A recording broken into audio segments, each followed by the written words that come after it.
बिहार की राजनीति में राज्यसभा चुनाव 2026 को लेकर हलचल तेज हो गई है। इस बीच हिना साहब का नाम एक बार फिर सुर्खियों में है। सबसे बड़ा सवाल यह है कि क्या हिना साहब राज्यसभा पहुंचेंगी और अगर हां तो क्या इसके लिए तेजस्वी यादव को कोई बड़ी राजनीतिक कुर्बानी देनी पड़ेगी। देखिए, हिना साहब दिवंगत मोहम्मद शहाबुद्दीन की पत्नी है और सीमांचल और सारण की राजनीति में शहाबुद्दीन का गहरा प्रभाव रहा है। अपने राजनीतिक करियर में वे कभी चुनाव नहीं हारे। यही विरासत आज भी हिना साहब के राजनीतिक कद को मजबूती देते रहा है। देखिए, हिना साहब 2009 से राष्ट्रीय जनता दल के टिकट पर लोकसभा चुनाव लड़ती रही हैं। हालांकि अब तक उन्हें संसदीय जीत हासिल नहीं हो सकी है। 2024 में भी निर्दलीय मैदान में उतरी लेकिन सफलता हाथ नहीं लगा। वहीं 2025 में विधानसभा चुनाव में आरजेडी ने उनके बेटे ओसामा साहब को टिकट दिया और पहली बार चुनाव लड़ते हुए वे विधायक बने। इसके बाद हिना साहब की सक्रियता को नई ऊर्जा मिली।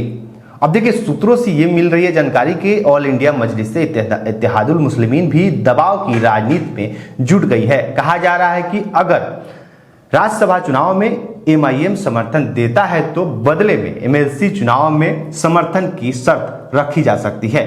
यानी समीकरण सिर्फ एक सीट का नहीं बल्कि बड़े राजनीतिक संतुलन का है। आरजेडी विधायक भाई वीरेंद्र ने बयान दिया था कि अगर हिना साहब को उम्मीदवार बनाया जाता है तो सीट निकाला जा सकता है। उनका कहना था कि चुनाव के समय फॉर्मूला बैठाया जाएगा।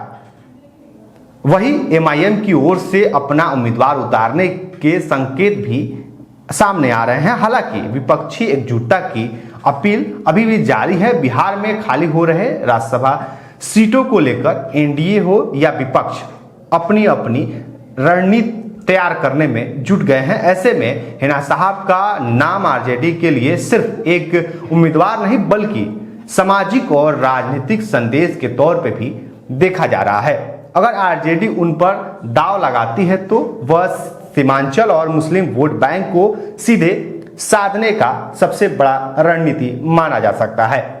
लेकिन क्या इस फैसले से पार्टी के भीतर संतुलन प्रभावित होगा?